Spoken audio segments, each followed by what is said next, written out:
Number of things I last night.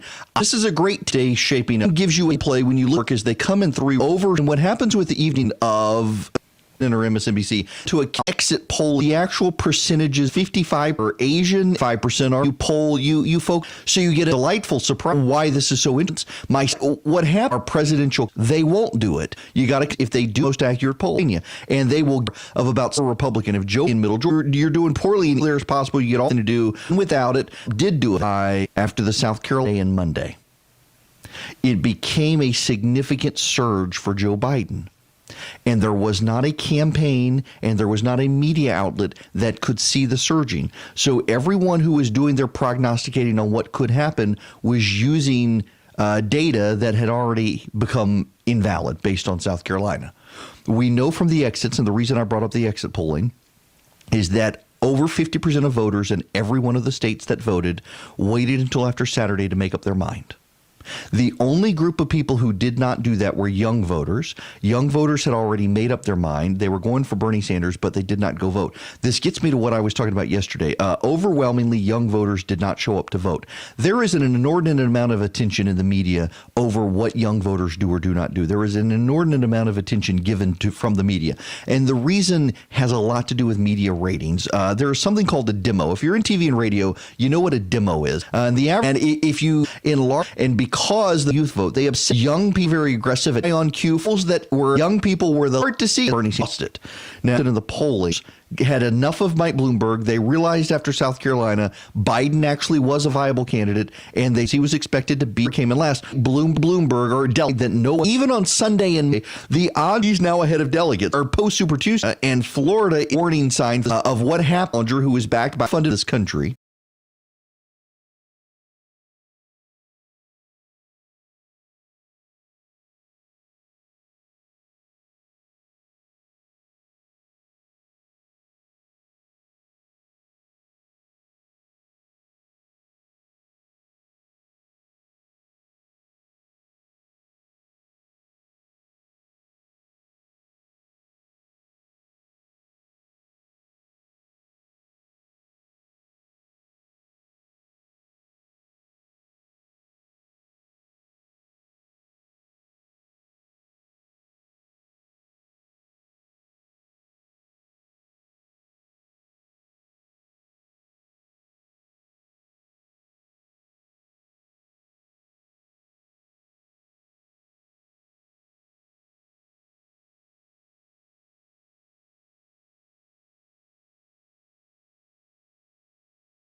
Connections. I have to this time.